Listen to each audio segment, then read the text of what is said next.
Olá, tudo bem? Que bom ter você aqui mais um dia. Estou muito feliz com a sua presença e a sua participação. Seja muito bem-vindo a mais um culto da Primeira Igreja Batista de Belo Horizonte. E você faz parte disso, você faz parte de todo esse movimento.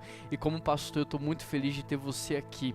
Eu queria convidar você a preparar o seu coração para tudo aquilo que nós vamos viver juntos nessa hora.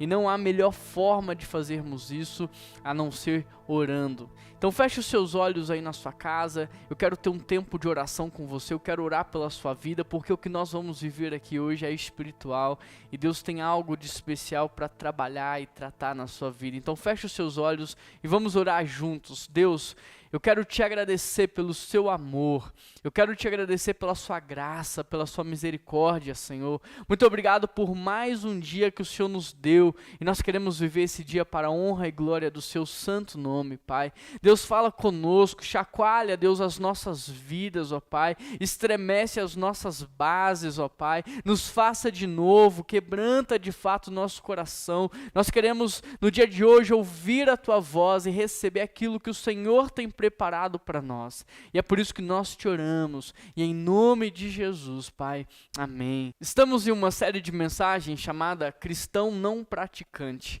e nesta série nós estamos aprendendo que o maior desafio dos nossos dias é cristianizar os cristãos. Sabe por quê? Porque eles dizem que creem em Deus, mas infelizmente estão vivendo como se ele não existisse.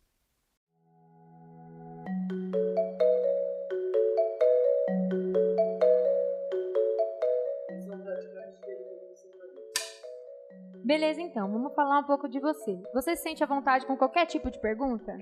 Pode perguntar. Pode perguntar qualquer pergunta. Tá, aqui você colocou que você é cristão. Como que é isso? Eu sou cristão desde pequenininho. Desde muito garoto eu vou à igreja. Mas eu não sou muito de ficar falando com o cara lá de cima não, viu? Como assim não é muito de falar? Eu oro, sabe? Mas, por exemplo, eu tive uma situação que o meu time estava sendo rebaixado. Aí nesse dia eu orei muito, até de joelhos eu orei. E aí agora você não ora mais? Eu oro. Cuidado, eu oro, mas é difícil lembrar, né? Mas é assim, Deus sabe da intenção do meu coração, né?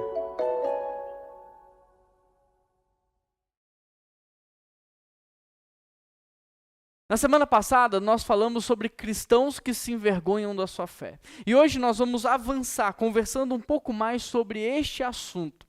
O tema de hoje é crê em Deus, mas não ora. Crê em Deus, mas não o conhece. Ao longo da mensagem, eu quero incentivar você a anotar. Pegue aí um bloco de notas, um caderno, anota no seu celular. Sabe por quê? Porque quando você não anota, você retém cerca de 15% de todo o conteúdo que está sendo ministrado sobre a sua vida. Mas quando você anota, esse índice sobe para quase 70%.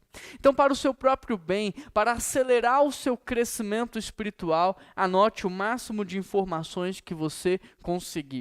Abra sua Bíblia agora comigo em 2 Coríntios, capítulo 5, verso 18. 2 Coríntios, capítulo 5, verso 18. Antes de falarmos sobre esta temática, conhecer ou não a Deus, orar ou não orar, eu quero que você entenda algumas primícias. E a primeira coisa que você precisa entender é qual é o propósito eterno de Deus. Você sabe qual é? Você sabe o porquê que Deus criou o mundo e tudo que nele há? Porquê que Deus criou você? Porquê que Deus criou todas as coisas? Porque pense por um instante, Deus não precisava ter feito nada disso. Deus não precisava ter criado a terra, a humanidade. Deus não precisava. Então, por que Ele fez? Qual foi a sua intenção? O que Ele queria? O que Ele espera de nós? Qual é o propósito eterno de Deus? Bom, para a gente entender qual é o propósito eterno de Deus, tem que estar muito claro o significado da palavra eterno. Você sabe o que significa eterno? Porque para muitas pessoas, eterno é algo que apenas não tem fim. Mas eterno também é algo que não tem começo.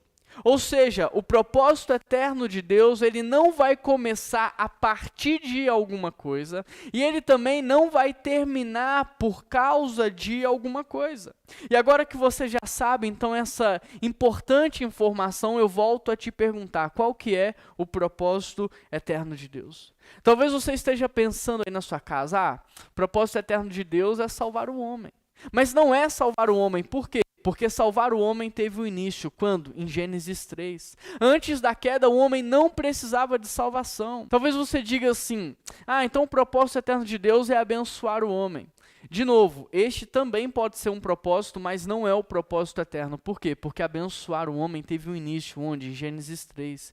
Antes da queda, o homem já vivia na plenitude da bênção de Deus. Tudo que ele fazia dava certo. Aonde ele colocava as suas mãos, prosperava. Nada quebrava, nada estragava, ninguém adoecia, ninguém morria.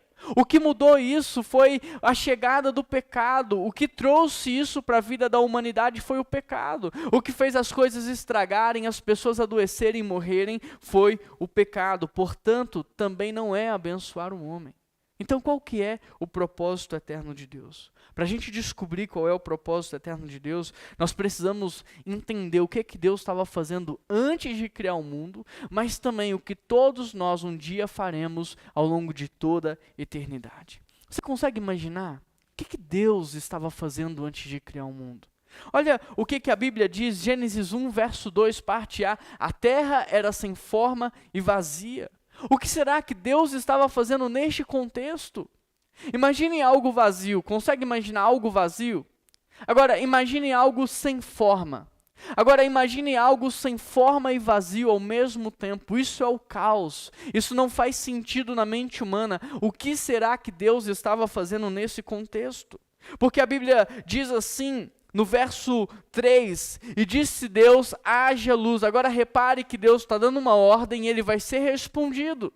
No verso 9 está escrito assim, e disse Deus, ajuntem-se as águas, e as águas começam a ser ajuntadas. E eu pergunto, quem é que está operando, quem é que está agindo ali? Uma dica, o versículo 26 começa com um verbo. O verbo façamos. Eu pergunto para você, o que esse verbo significa? Façamos, repare que não está no singular, ele está no plural. E se está no plural, significa que Deus não estava sozinho. E se Deus não estava sozinho, ele estava com quem? Com o Filho e com o Espírito Santo. Agora, quem não está sozinho, está fazendo o quê? Quem não está sozinho, está se relacionando. Então, presta atenção para que você possa entender. Se antes de Deus criar o mundo e tudo que nele há, Deus estava se relacionando, logo o propósito eterno de Deus é relacionamento. O propósito eterno de Deus é relacionamento. E aí você que abriu a sua Bíblia em 2 Coríntios, capítulo 5, verso 18, leia comigo por gentileza. Olha o que esse texto vai dizer, tudo isso provém de Deus, que nos reconciliou consigo por meio de Cristo e nos deu um ministério. Qual o ministério? O ministério da reconciliação. Ou seja, que Deus em Cristo estava reconciliando consigo o mundo, não lançando em conta o pecado dos homens e nos confiou a mensagem da reconciliação. Portanto, somos embaixadores de Cristo, como se Deus estivesse fazendo o seu apelo por nosso intermédio. Por amor a Cristo lhe suplicamos, reconciliem-se com Deus. Querido, deixe a sua Bíblia aberta e vá acompanhando ao longo de toda a mensagem. Se antes então você não sabia o porquê Deus te criou, agora você sabe. Deus te criou para uma relação. Deus te criou para que você pudesse conhecê-lo, para que você tivesse intimidade com Ele, para que você se relacionasse com Ele. Foi para isso que você foi criado. Tem muitas pessoas que pensam que Deus as criou para um serviço, mas na verdade Deus nos criou para uma relação. De modo que todo e qualquer serviço é consequência, é secundário. Por exemplo, quando eu chamo os meus filhos para lavarem o carro comigo, eu não acho que o carro vai ficar limpo. Por quê? Porque eu sei que eles vão molhar o banco, eu sei que eles vão jogar sabão onde não deve. Então, quando eu chamo os filhos para lavar o carro comigo, é para curtir a relação, porque se eu quisesse o carro limpo, eu pagava alguém para lavar. Percebe? Quando eu chamo eles, é para que nós tenhamos então intimidade, comunhão, é para que a gente possa passar um tempo de qualidade juntos. Agora, vamos pensar. Porque se Deus quisesse apenas o serviço, Ele mandaria os seus anjos executarem o serviço e eles fariam muito melhor do que nós. Então, quando Deus nos envolve na sua missão, quando Ele nos chama, quando Ele nos pede para fazer algo, é muito mais para que haja uma relação, para que uma relação seja desenvolvida, do que propriamente pelo serviço.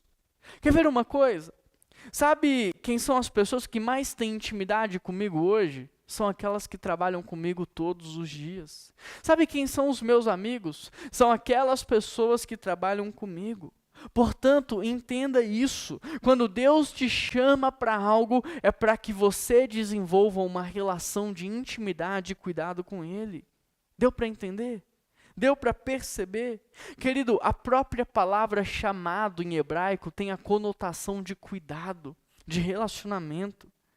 E é por isso que lá em Mateus 7, Jesus chega para aqueles que diziam assim: em teu nome nós fizemos isso, em teu nome nós fizemos aquilo. Jesus olha para essas pessoas e diz assim: apartai-vos de mim, porque eu não vos conheço. E por que Jesus diz isso? Aqueles homens, aquelas mulheres, sabe por quê? Porque aquelas pessoas estavam trabalhando por trabalhar. Aquelas pessoas estavam trabalhando pela proposta e não pelo propósito. Ou seja, embora elas estivessem trabalhando no nome de Jesus, elas não tinham uma relação com Jesus. Elas não tinham intimidade com Jesus. E essa não era a proposta de Deus. Por quê? Porque Deus não queria um funcionário. Deus queria filhos. Deus não estava formando uma empresa. Deus está formando uma família. Deus nos criou não para que nós possamos apenas trabalhar pela proposta, mas para que nós possamos ter relacionamento com Ele, intimidade com Ele. Isso é tão verdade que a nossa identidade, ela não está relacionada ao que fazemos, mas sim a quem somos, a nossa filiação. Eu me lembro de um dia que eu estava com o Renan na Vila Mariana, em São Paulo, na Igreja Batista do Povo, e naquele dia o Cacá estava ali também, e ele estava contando o seu testemunho. E ele estava contando de um tempo onde ele não podia jogar bola porque ele estava machucado. E ele cresceu jogando bola no time de base de São Paulo, depois foi jogar na Europa. E quando ele se machucou e não podia mais jogar, ele teve uma crise de identidade, ele não sabia mais quem ele era, ele enfrentou uma depressão. E sabe como ele foi curado? Quando o Espírito de Deus ministrou no seu coração a sua verdadeira filiação, a sua verdadeira identidade, ou seja, ele não era jogador de futebol, ele estava jogador de futebol. Ele é filho de Deus. E é aí que veio a cura da sua depressão.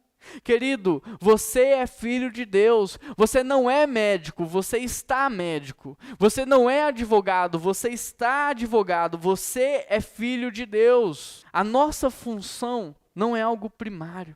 A nossa função é algo secundário. Por quê? Porque é o Pai quem confere ao Filho o seu significado, o seu propósito.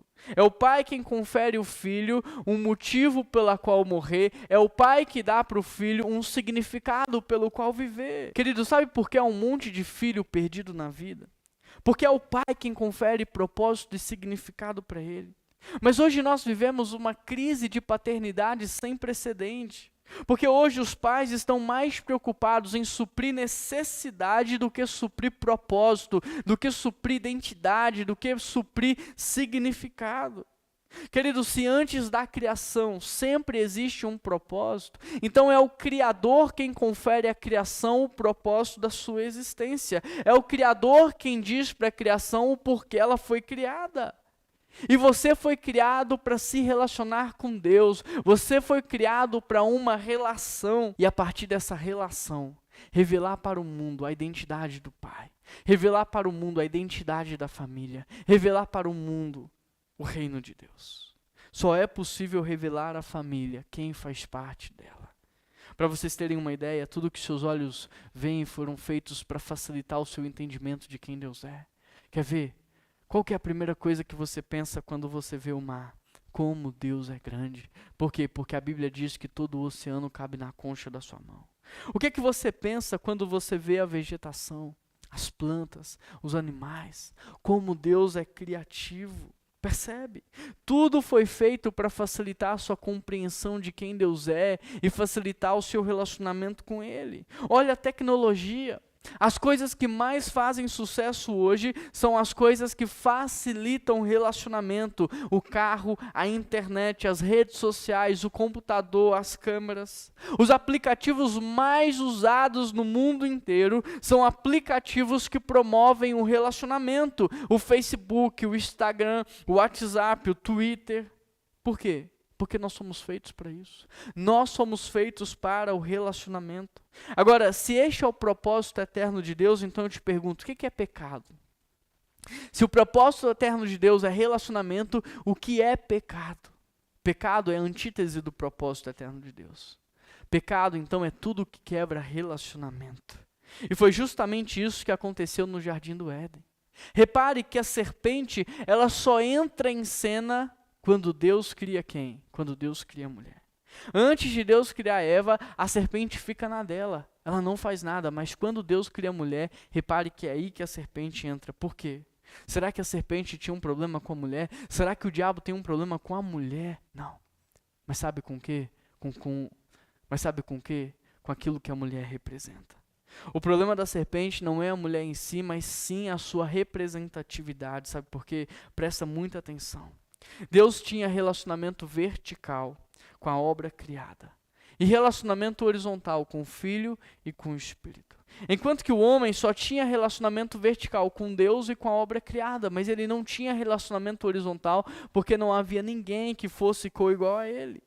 Então, quando Deus faz a mulher, o homem passa a viver a plenitude do propósito eterno de Deus, que é relacionamento. Ele passa a desfrutar da relação vertical com Deus, com a obra criada, e da relação vertical, porque agora ele tem alguém que é coigual a ele. Quando Deus faz a mulher, entenda isso, o homem passa a ser a plenitude da imagem da semelhança de Deus, sabe por quê? Porque somente quando Deus cria a mulher é que o homem pode gerar vida assim como Deus gera vida. Ou seja, a partir de uma relação vertical e horizontal, agora homem e mulher podem criar, podem gerar vida. Querido, você precisa entender isso, o relacionamento é algo muito poderoso. É exatamente por isso que somente quando Deus cria a mulher é que o diabo entra em cena, porque tudo que o diabo não quer é que você viva o projeto, o propósito que Deus tem para você, que é relacionamento. E é por isso que ele vai fazer de tudo para quebrar as suas relações, porque relacionamento é algo poderoso. Você precisa ter em mente que o diabo vai investir muito para quebrar a sua vida com Deus, o seu relacionamento com Deus, te distanciar da sua vida com Deus. O diabo vai investir muito para destruir o seu casamento, o seu noivado, o seu namoro. O diabo vai investir muito para destruir as suas amizades. Por quê? Porque relacionamento é algo poderoso.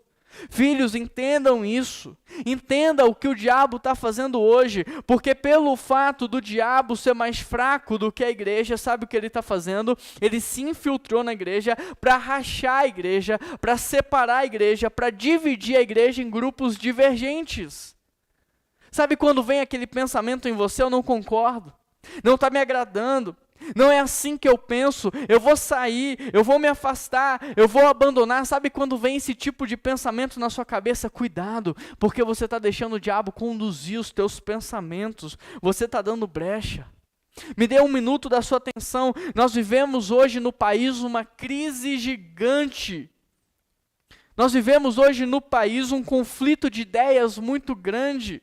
Todo mundo tem a sua própria maneira de pensar, todo mundo tem a sua verdade, todo mundo tem a sua opinião, todo mundo tem a sua leitura da Bíblia, a sua forma de interpretar a Bíblia, e isso tem gerado muita separação. Hoje as pessoas só querem argumentar, expor conceitos, debater ideias, impor as suas opiniões, mas vamos pensar, vamos refletir. No Antigo Testamento, por exemplo, você tem em sua maioria o quê? Livros.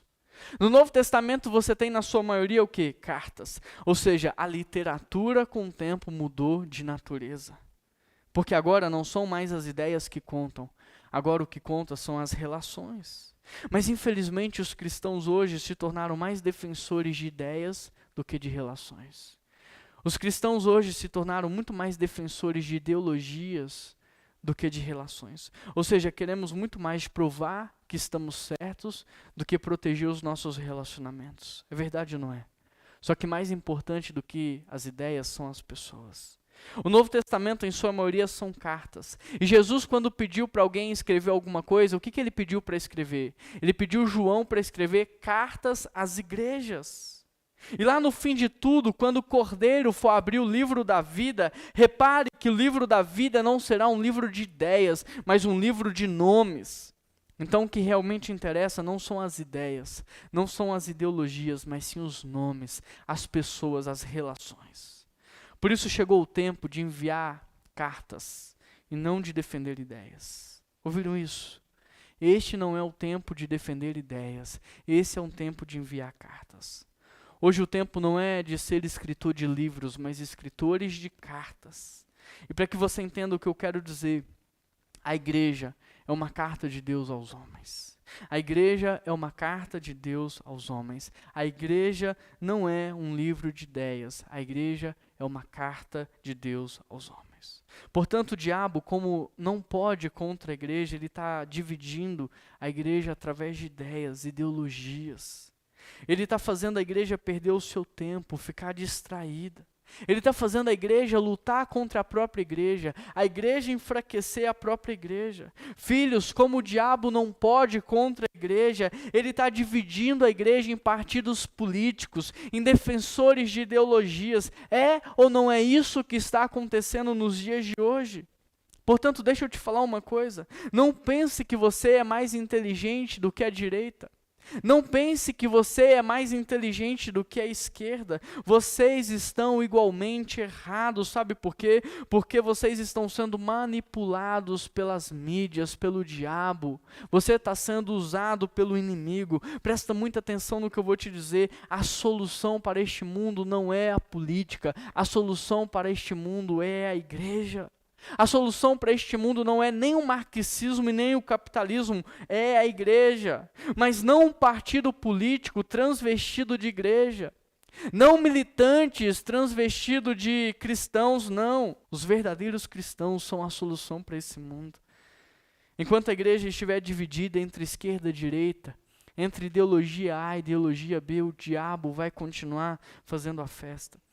Por isso, faça um favor a você mesmo. Pare de servir ao diabo e comece a servir a Deus. Todas as vezes que você tiver vontade de fazer um post com cunho político, poste um versículo. Toda vez que você sentir vontade de discutir com alguém sobre política, sobre ideologia, comece a falar do amor de Deus, do evangelho, do plano da salvação. Toda vez que você quiser se afastar de alguém porque ele pensa diferente de você, porque as preferências políticas são diferentes, lembre-se, você é uma carta de reconciliação. Porque dessa forma você estará anulando a estratégia do diabo, que é quebrar relacionamentos. O que você precisa entender é que este é um tempo onde Deus está restaurando todas as coisas e a sua vida é uma carta de Deus aos homens, a sua vida é uma carta de reconciliação. Portanto, você não deve carregar nenhuma outra mensagem que não seja a mensagem da cruz, que não seja a mensagem da salvação, que não seja a mensagem das boas novas. Olha o que esse texto diz, tudo isso provém de Deus. 2 Coríntios 5,18, que nos reconciliou consigo por meio de Cristo. E nos deu um ministério, o ministério da reconciliação. Deus nos confiou a mensagem da reconciliação. A sua vida é uma carta de reconciliação. Essa é a mensagem que você deve carregar. E a maior marca dessa reconciliação é a regulação da criação. Ou seja, quando nós reconciliamos a humanidade com Deus, a humanidade volta a viver no padrão de Deus. Portanto, mais importante do que as ideias que você carrega são os nomes que você vai levar para a eternidade. São as vidas que você vai levar com você para o céu. Por isso, entenda isso. Pecado é tudo que quebra relacionamento. E foi exatamente isso que aconteceu em Gênesis 3. O diabo quebrou a relação do casal com Deus e, consequentemente, a relação entre homem e mulher. O interessante é que Deus, mesmo sabendo que eles estavam escondidos, Deus vai atrás, Deus os chama pelo nome. Interessante porque Deus faz a seguinte pergunta: aonde é que vocês estão? Queridos, Deus sabia aonde o homem e a mulher estavam. Portanto, a sua pergunta não era geográfica, era espiritual. O que Deus estava perguntando é: aonde vocês estão que nós não temos mais a mesma relação? Aonde é que vocês estão que nós estamos distantes? As duas perguntas que Deus faz no Éden é: aonde é que você está? E depois ele vai fazer: aonde é que está o seu irmão? Por quê? Porque o propósito eterno de Deus é relacionamento. O resumo da Bíblia inteira, de Gênesis a Apocalipse, é Deus indo atrás do homem e o homem fugindo da presença de Deus. Deus manda o alimento cair do céu, Deus faz a água brotar da pedra e no dia seguinte o povo está adorando um falso Deus. Essa é a história da Bíblia inteira, essa é a história da humanidade. Deus continua a cuidar do seu povo, mas o povo continua se prostituindo a falsos deuses. Essa é a história da Bíblia inteira, essa é a história da humanidade, essa é a história da sua vida. Por causa disso, Deus fez o profeta Oséias casar-se com uma prostituta chamada Gomer, de modo que Oséias ia todos os dias na porta do quarto da sua esposa colocar pães, frutas, cereais, um verdadeiro banquete para ela, para que ela, depois de ter se deitado com muitos outros homens durante a noite, pudesse abrir a porta do seu quarto e olhar aquele banquete. Mas o interessante é que quando ela olhava aqueles presentes, ela dizia assim: olha como eu sou maravilhosa, porque todos esses que vêm levam um pedaço de mim e deixam um presente. Só que mal sabia ela que era o seu marido, que ia por conta do amor divino, incondicional, unilateral, continuar cuidando dela, mesmo ela se prostituindo com outros homens. E Deus, ele traz essa ilustração para mostrar para o povo o que estava acontecendo. Porque Deus continuava a cuidar do povo, mas o povo continuava se prostituindo com falsos deuses. Agora me diz, não é isso que nós estamos vivendo hoje? Deus faz tudo por você, mas você continua idolatrando falsos deuses. Deus te dá vida, saúde, provisão, mas você continua idolatrando pessoas. Querido, se hoje, por exemplo, eu abrir as suas redes sociais, eu vou ver você falando mais de Deus ou do seu ídolo? Se hoje eu abrir os grupos de WhatsApp, eu vou ver você falando mais de Deus ou das suas idolatrias? Me diz. E não vem você me dizer que milita para o partido A ou para o partido B, porque você quer mudar as coisas. Para com isso. Quer ver mudança de verdade? Pregue a palavra, fale de Jesus Cristo, pregue a mensagem de salvação, seja um exemplo de integridade. Faça discípulos. O resumo de toda a Bíblia é Deus indo atrás do homem, o homem fugindo da presença de Deus. Por causa disso, Deus morou na arca, no tabernáculo, em tendas, em templos feitos por mãos humanas. E nesses lugares, poucos tinham acesso a Deus. O nosso acesso a Deus passou a ser intermediado por homens, por sacerdotes, por profetas. Este era o reflexo de uma relação quebrada no Jardim do Éden. Mas eu vou perguntar para você mais uma vez, qual é o propósito eterno de Deus? O propósito eterno de Deus é relacionamento.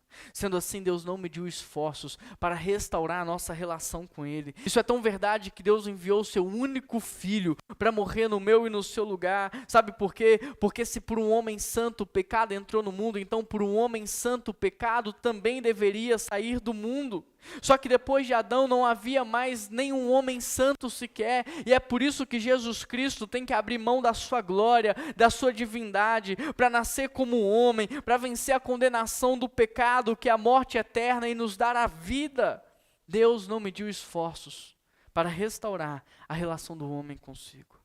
Deus enviou Jesus para religar, renovar, restaurar a relação, para estabelecer agora um novo relacionamento através de um novo corpo, o corpo de Jesus Cristo, e um novo povo, a igreja.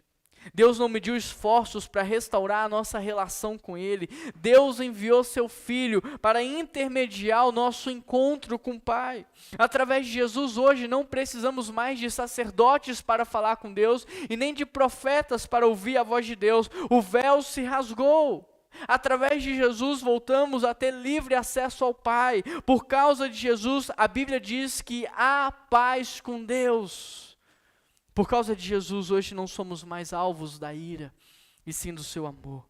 Por causa de Jesus, hoje não somos mais criaturas, mas filhos por adoção, herdeiros de Deus. Por causa de Jesus, Deus não mora mais em templos, Deus mora no meio do seu povo. Agora, deixa eu te fazer algumas perguntas. Porque se o propósito eterno de Deus é relacionamento, como é então que nós nos relacionamos com Ele? Porque Deus pode falar com você de várias formas.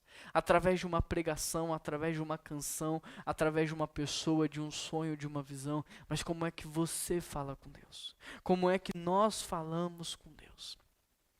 Nós falamos com Deus através da oração. Agora, o que precisa ficar claro é o que significa então a oração do ponto de vista de Deus. Porque para muitos a oração é uma reza, a oração é uma negociação, mas o que significa a oração do ponto de vista de Deus? Querido, a oração para Deus é um encontro, é uma conversa, é um relacionamento.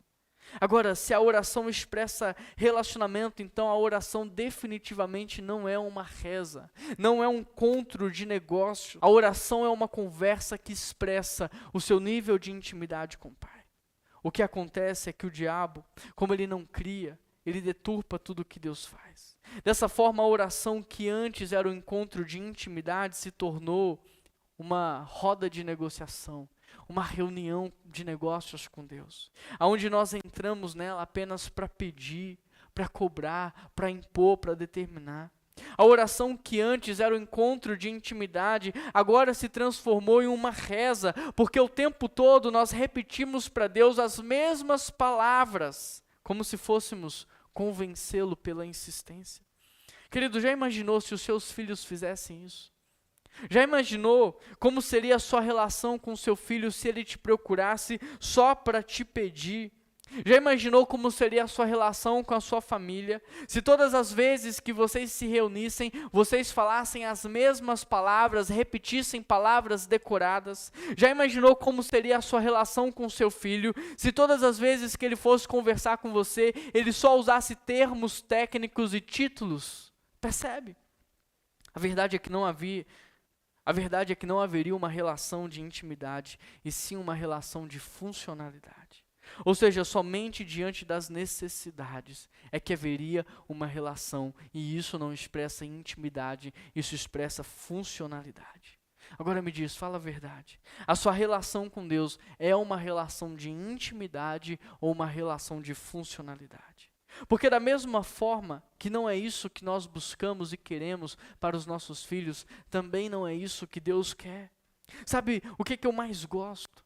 O que eu mais gosto é chegar em casa e os meus filhos virem correndo, pulando em mim. O que eu mais gosto é que quando eu me encontro com eles, eles estão tão afoitos para me contar tudo o que aconteceu, que eles atropelam as palavras, eles erram as palavras. O que eu mais gosto é quando eles me chamam de papai. Querido, a oração do ponto de vista de Deus não é uma troca, não é um comércio, não é uma reunião. A oração do ponto de vista de Deus é um encontro, é uma conversa, é um relacionamento. Por isso eu te pergunto, como é que anda o seu relacionamento com Deus? Você fala com Ele como se Ele fosse um Deus desconhecido e distante, ou você fala com Ele como você fala com um Pai amoroso e fiel? Você fala com Deus como se Ele estivesse fora, ou você fala como se Ele estivesse dentro? Porque nesse tempo de pandemia, deixa eu te explicar uma coisa. Nesse tempo de pandemia, eu venho com a minha família para a igreja e os meus filhos vêm juntos. Enquanto eu estou trabalhando, eles estão brincando por aqui. E é interessante porque às vezes eu estou no meio de uma reunião e eles simplesmente abrem a porta, entram na minha sala e não importa com quem eu estou falando. Eles com a maior naturalidade falam comigo, vêm e me abraçam.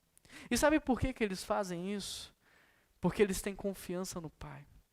Eu imagino que na cabeça deles, eles devem pensar mais ou menos assim: eu não sei com quem que meu pai está, mas o meu pai está lá.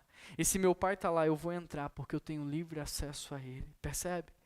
Agora eu te pergunto, você se achega a Deus com confiança ou pisando em ovos?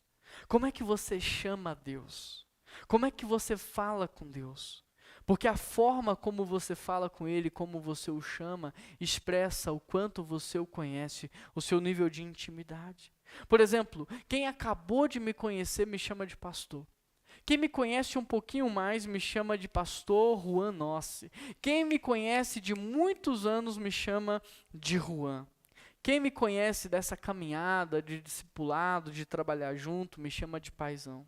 Os meus filhos me chamam de papai. A minha mãe me chama de Ru. A minha esposa, deixa eu para lá. Como é que você chama Deus? Como é que você chama Deus? Como é que você fala com Ele? Porque a forma como você o chama e como você fala com Ele expressa a saúde da sua relação. Expressa o quanto você o conhece, o quanto você tem de intimidade com Ele. Querido, eu vejo que muitos falam que Deus é Pai, mas se relacionam com Ele como se Ele fosse um diretor de orfanato. E deixa eu te dizer uma coisa. Eu não sei se você teve pai ou não. Eu não sei se o seu pai foi presente ou não na sua vida. Eu não sei se você sabe o que é ter um bom pai ou não. Mas uma coisa eu posso te dizer, Deus não é como um diretor de um orfanato. Ele é um pai perfeito, maravilhoso, fiel. Portanto, deixa Ele ressignificar a paternidade na sua vida. Deixa Deus te ensinar o que é ter um pai de verdade. Porque eu vou te dizer mais, você que está aqui me ouvindo, você não está abandonado. Você não é órfão, Deus escolheu te amar. Deus escolheu te adotar. Você é um filho por adoção, você tem pai. Então para de se relacionar com Deus como se você fosse um funcionário. Começa a se relacionar com Deus como um filho se relaciona com o pai. Para de usar termos técnicos na sua oração, repetir palavras decoradas, ou de procurá-lo apenas quando você precisa. Deus não é o gênio da lâmpada mágica. Ele é um pai amoroso, fiel, perfeito. E Ele quer ter com você uma relação de intimidade, uma relação de paternidade. Interessante porque muitos pensam que Deus tem preferidos, mas Deus não tem preferidos. O que Deus tem são melhores amigos. Interessante porque na história do filho pródigo, Jesus nos mostra que mesmo dentro de uma família, os dois filhos estavam perdidos. Por quê? Porque os dois filhos estavam mais interessados naquilo que o pai podia dar do que numa relação de intimidade com o pai. Os dois filhos tinham uma relação de funcionalidade e não de intimidade. Portanto, entenda isso de uma vez por todas. Deus não tem preferidos, Deus tem melhores amigos. Deus tem pessoas que participam de um nível de intimidade. O que nós precisamos entender então é que a oração não é uma disciplina, a oração não é uma reza, a oração não é um ritual, a oração não é uma negociação, a oração é um encontro com Deus. Por isso, se a sua vida de oração for inconsistente e fraca, significa que o seu relacionamento com Deus também é inconsistente e fraco. Por exemplo, ninguém precisa me obrigar a encontrar minha esposa, eu me encontro com ela diariamente, eu me encontro com ela naturalmente. Ninguém precisa falar que eu tenho que me encontrar com os meus filhos porque eu quero estar com os meus filhos.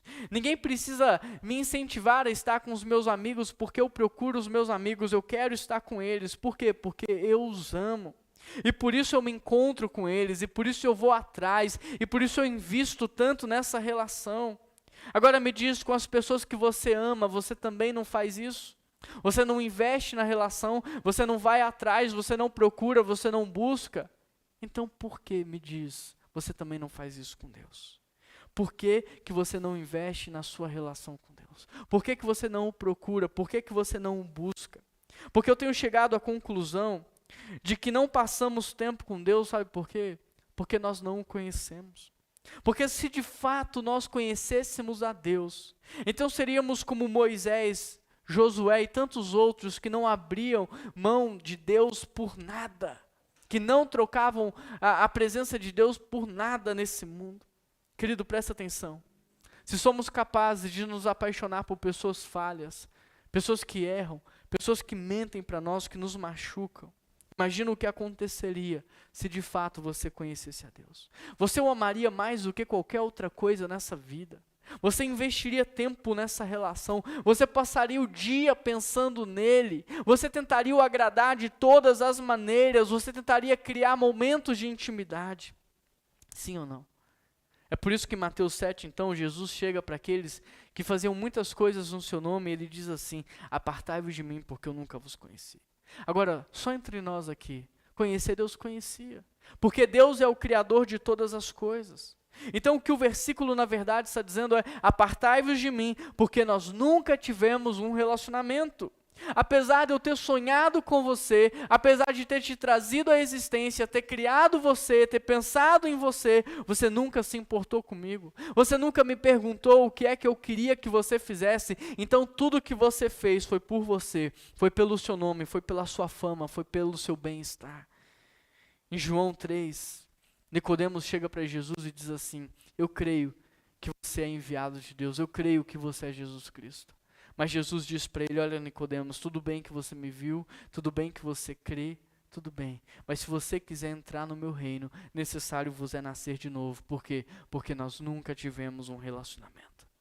Meu querido, da mesma forma que um fã sabe tudo sobre o seu ídolo, sem nunca ter conversado com ele, sem nunca ter o encontrado, você também pode saber muito sobre Deus, sem nunca ter tido um encontro com ele, sem se relacionar com ele. Talvez você simplesmente tenha sido acostumado com a doutrina batista, se acomodado com a forma de culto. Talvez você se adaptou com a rotina de frequentar uma igreja, mas talvez você ainda não tenha tido um encontro com Jesus. Talvez você ainda não tenha um relacionamento com Ele. Olha para o mundo em que a gente vive, as pessoas conhecem a Deus, elas falam de Deus, elas dizem que creem em Deus, mas muitas nunca tiveram um encontro com Ele. Por causa disso, elas não amam a Deus, elas não temem a Deus, elas não priorizam Deus, elas não se relacionam com Ele. É verdade ou não é? Hoje todo mundo escuta música cristã, tem camisas com mensagens evangélicas, tem Bíblia em casa, frequenta uma igreja, mas poucos são aqueles que tiveram um encontro com Cristo. Por isso, olhando para a história dos discípulos que faziam muitas coisas em nome de Jesus, olhando para a história de Nicodemos que creu em Jesus, olhando para a história de Marta e Maria, olhando para a minha e a sua vida, eu chego à conclusão de que nós estamos mais preocupados em fazer coisas para Deus do que estar na presença de Deus. É verdade ou não é? Estamos mais preocupados em fazer coisas para Deus do que estar na presença de Deus. Somos capazes de ensaiar durante horas para uma apresentação, mas não somos capazes de passar 30 minutos em oração. Somos capazes de servir durante dias, virar noites preparando a igreja para um evento, mas não somos capazes de passar 1 hora do nosso dia em oração. Muitas vezes pagamos para ouvir alguém falar de Deus, mas não queremos ouvir o que Deus tem a dizer. Hoje em dia, fala a verdade, nós preferimos ouvir alguém falar de Deus do que ouvir o próprio Deus. Mas sabe qual é o resultado de tudo isso? Lembra? Apartai-vos de mim, porque eu não vos conheço. Apartai-vos de mim, porque nunca tivemos um relacionamento. Interessante, porque quando perguntaram para Altivertier, um teólogo francês, o que significava orar sem cessar, ele diz assim, orar 24 horas por dia é uma dinâmica de relacionamento. Quando eu tomo o meu banho pela manhã, por exemplo, eu peço a Deus para me purificar, para limpar os meus pecados, para lavar o meu coração, os meus olhos. Quando eu vou para o meu café da manhã, eu agradeço a Deus porque é Ele que me sustenta. É Ele que provê os recursos que eu necessito. Quando eu vou dirigindo para o trabalho, eu peço a Deus para guiar minha vida, o meu futuro, dar direção. Quando eu me relaciono com pessoas ao longo do dia, eu peço a Deus para salvá-las, para libertá-las, para curá-las. Quando eu volto para casa, eu agradeço a Deus pela fidelidade, pela proteção. Quando eu vou dormir, eu agradeço a Deus porque eu posso descansar sabendo que eu tenho um Deus que é por mim. O que podemos aprender com Altivertier é que muitos de nós não cessamos de orar porque nunca começamos a fazer. Muitos de nós não oramos 24 horas por dia porque, na verdade, nunca começamos a orar. Porque orar, querido, não é como mandar uma mensagem de WhatsApp para alguém. Orar é como passar o dia inteiro na presença de um amigo. Ter uma vida de oração é estar consciente da presença de Deus. E não só estar consciente de que Deus está dentro, como também interagir com a presença dele ao longo do seu dia. É muito interessante porque quando de fato conhecemos alguém, nós sentimos a presença dessa pessoa sem ao menos vê-la. Outro dia eu estava numa reunião com o Brandão aqui na igreja, sentado em um lugar, e eu disse para ele, aquela está vindo aí. Passado alguns segundos, aquele lá dentro, aquele ambiente, o Brandão me pergunta, como é que você sabia? Eu conheço aquela, eu conheço o jeito dela andar, eu conheço o perfume dela, eu consigo reconhecer a sua presença. Uma vez eu estava no centro com a Keila, no centro da cidade, isso já tem mais de 13 anos, e eu falei para ela, minha mãe está aqui perto. Passou 1 minuto e meio, no máximo, minha mãe passa dentro de um ônibus dando um tchau. Quando nós conhecemos uma pessoa, nós conseguimos perceber a sua presença. O que eu quero te dizer com isso? Ter uma vida de oração é saber que Deus está dentro e não fora. Ter uma vida de oração é perceber a presença de Deus e interagir com Ele. Orar é estar o tempo todo conectado com Deus, falando com Deus, ouvindo a Deus, interagindo com Ele. Agora, Você diz que não ora porque não tem tempo, mas na verdade você não ora porque não sabe orar. A verdade é que você não ora porque talvez nem conheça a Deus. Porque se você conhecesse, você jamais o deixaria de lado. Se você conhecesse a Deus, você jamais iria ignorar a sua presença. Você jamais, sabendo que Ele está dentro, o deixaria de lado. Agora, veja o que Dallas Willard escreve no seu livro A Grande Omissão. Ele diz assim: mas alguém pode me perguntar, eu posso ser salvo sem me relacionar com Deus? E Dallas Willard vai responder, pode, desde que Deus encontre qualquer fundamento para isso. Mas Dallas Willard nos leva a uma reflexão, porque ele diz assim, mas talvez seja bom você refletir e reavaliar sobre o valor da sua vida antes de morrer e pensar. Porque se você não valoriza a presença de Deus hoje, nas poucas horas e dias da tua existência, será que você vai valorizar ao longo de toda a eternidade? Se hoje a presença de Deus não é algo que você considera importante, será que você vai ser digno da presença dEle ou valorizar a presença dEle ao longo de toda a eternidade? Filhos, infelizmente quem não valoriza a presença de Deus hoje também não vai valorizar amanhã. Agora, não tem problema nenhum você chegar à conclusão de que você ainda não conhece a Deus. Não tem. Mesmo que você tenha 30 anos de igreja, mesmo que você nasceu num lar cristão, não tem problema você chegar à conclusão de que você ainda não conhece a Deus. Não tem problema você chegar à conclusão de que, embora você saiba tudo sobre Deus, você ainda não teve um encontro pessoal com Ele. Você ainda não tem um relacionamento com Ele, não tem problema. Eu estou te dizendo, enquanto seu pastor, sabe qual é o problema? É você continuar vivendo dessa forma. O problema é você continuar vivendo como se nada estivesse acontecendo. Por isso, o meu papel aqui hoje é te dar uma chance de viver algo novo, de experimentar algo novo. O meu papel aqui hoje é te ajudar a ter um encontro pessoal com Jesus Cristo. O meu papel aqui hoje é te ajudar a ter esse encontro, a se apaixonar com Ele, a desenvolver uma intimidade, a desenvolver uma relação. Esse é o meu papel. Por isso eu te pergunto, você realmente, presta atenção, você realmente deseja ter um encontro com Jesus? Você realmente quer isso? Quanto você quer isso? Quanto você quer conhecer o único e verdadeiro Deus? Quanto você quer ser amigo dEle? Quanto você quer fazer parte da família de Deus? Quanto você quer experimentar dessa paternidade, desse cuidado, desse afeto, desse amor? Quanto? Então feche os seus olhos, eu quero orar por você. Em espírito de oração aí na sua casa, diga comigo, eu quero te conhecer, Jesus. Eu quero ter intimidade e comunhão. Eu quero, Pai, abra os meus olhos para o mundo espiritual, porque eu quero ter um encontro com o Senhor. Deus, quebranta o meu coração para que ele seja capaz de reconhecer a sua presença. Ore comigo, querido. Deus, me ajuda a desenvolver uma intimidade com o Senhor. Eu quero ser teu amigo, eu quero ser teu filho, eu quero ouvir a tua voz, eu te recebo como Senhor e Salvador da minha vida e por isso, ore comigo, querido, eu abro mão do controle da minha vida, eu me submeto, Pai, ao seu senhorio. Ó Deus, faz uma obra na minha vida, quebra toda cegueira, quebra o meu coração petrificado e faz de mim uma nova criatura. Faz de mim, Deus, o teu filho. Eu quero ser teu filho por adoção, eu quero ser herdeiro do Senhor. Faz de mim, Deus, alguém parte da sua família, Pai. Ó Deus, há muitas pessoas orando comigo nessa hora. E só o Senhor pode realizar essa obra na vida deles. O meu papel é pregar a sua palavra, mas só o Senhor pode pegar essa palavra e alcançar esse coração, Pai. Por isso, Espírito Santo de Deus, faz a obra em cada vida. Sela cada vida nessa hora com o selo da salvação. Ensina sobre a paternidade, sobre a filiação, Deus. Ó Pai, faz pessoas nascerem de novo. Faz pessoas abandonarem a carnalidade, os vícios, os pecados, a deixar essa vida imoral para trás. Faz com que pessoas no dia de hoje tomem a decisão de te seguir, de ser discípulo do Senhor, ó Pai. Que muitas pessoas aqui possam te conhecer em espírito e em verdade e desenvolver uma relação de intimidade contigo. Querido, Jesus sabia que o mundo não precisava de um ídolo. Por isso Jesus veio revelar o Pai. E o Pai sabia que a igreja não precisava de uma ideia. Por isso, Ele revelou para a gente uma relação de família.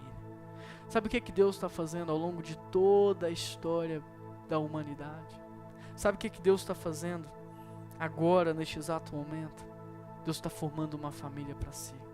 Uma noiva para o Filho e uma morada para o Espírito Santo. Que Deus te abençoe. Que Deus te abençoe, que você possa viver algo novo. Que você possa se relacionar com Deus de uma forma diferente. Uma relação entre pai e filho, uma relação familiar. Amém? Se você está nos visitando, seja muito bem-vindo. Nós queremos ser uma família para você, uma família para você pertencer. O nosso número de WhatsApp está aparecendo aqui embaixo na tela. Manda uma mensagem para a gente. Mesmo que você mora em outra cidade, outro estado, outro país. Quem sabe a gente não abre uma célula online com você que está em outro lugar e não pode estar aqui com a gente presencialmente. Quem sabe você não vai fazer parte dessa família de Deus. Nós queremos ser uma família para você. Então, se você mora em outra cidade, em outro estado, em outro país, e você não tem igreja, não faz parte de outra igreja, manda uma mensagem pra gente. Quem sabe a gente abre uma célula online com você e você vai ser acolhido, abraçado, e a gente vai caminhar junto. Agora também nós teremos um tempo de dízimos, um tempo de oferta. Aqui do lado está aparecendo um código de QR Code. Basta você abrir a tela do seu celular, a câmera do seu celular, apontar aqui nesse código. Você vai ser direcionado para uma página onde você pode fazer sua doação via cartão de crédito. Você pode fazer via transferência. Aqui também tem as contas, se você quiser fazer a transferência ou depósito. Tem até o nosso Pix aqui, caso você queira fazer uma transferência rápida. Então anota, aproveita essa oportunidade para você entregar o seu dízimo, a sua oferta, para que você possa expressar a sua gratidão a Deus por tudo que Ele está fazendo por você. E eu quero terminar pedindo a Deus que abençoe muito a sua vida. Quero terminar pedindo a Deus que dirija os seus passos. Quero terminar pedindo a Deus que conduza a sua semana e que principalmente nessa semana você possa ter aquele encontro transformador, aquele nível de intimidade, aquela relação maravilhosa com Deus. Um grande abraço, que Deus te abençoe muito e até semana que vem.